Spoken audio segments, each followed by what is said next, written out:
want to thank ISA, PBS, who have supported the National Biosafety Authority to undergo this communication training for both our NBA and Appeals Board members.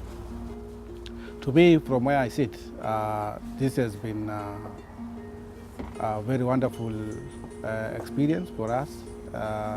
As a board, we've been debating about getting opportunities for our board to, first of all, do communication training and also to do site visits. If you can look at some of the challenges we have had as an organization, seeing is believing to us has been one of our biggest challenges. By visiting Kenyatta University on Monday, we had an opportunity to, first of all, ask the applicants, the scientists themselves. We met them one-to-one. They gave us their experiences. And that was very important to the board members because, they have never had an opportunity to meet the scientists themselves. They don't know what their challenges are. They don't know where they are coming from in terms of idea development and the challenges that they have, towards approaching the NBA, for application. They also learn about controls, security controls before you get into the laboratory, using the keys and some of the parameters that scientists use. And we also asked them about the equipment that they are using, how they monitor the experiments and also how they calibrate the equipment is very important.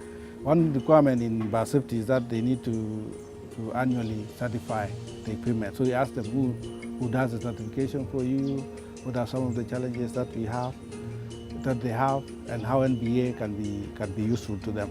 We went to Kenyatta University Labs, looked at how the process of GMO is undertaken in the labs, and we could see there's very good capacity, build-up capacity, and there was very good work going on there. And this is work that should be highlighted to the people, the public in particular. Then we visited the Thika, Kalo trial fields, confinement fields. The field is very well confined and we were well dressed for it. And we saw the various types of cassava, the ones that have genetically modified cassavas, the traditional conventional cassavas, and the growth of cassavas and the various types. We hadn't seen GMOs before or anything planted with GMO.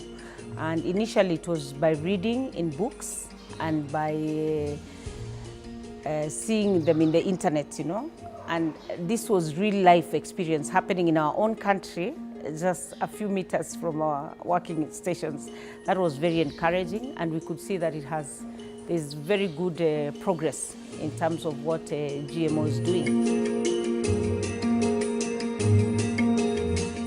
Then about the conference, there was a lot that we learned in the conference, especially the fact that we came with very little knowledge on communication, on biosafety issues.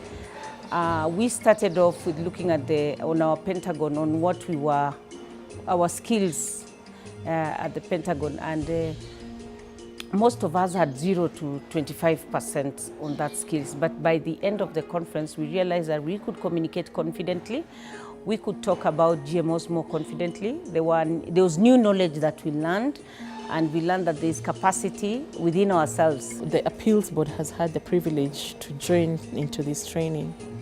This is the very first formal session or meeting of the Appeals Board with the National Biosafety Authority, and it has been very interactive and very useful.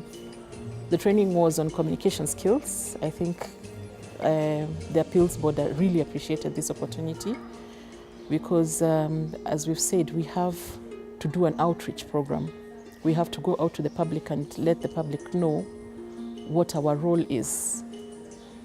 The Appeals Board also has rules of procedure that have to meet the constitutional standards. So we have to throw them out there to the public so that they thrash them out.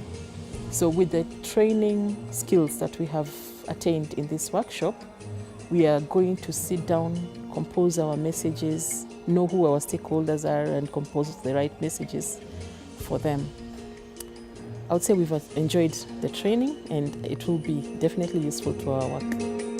you.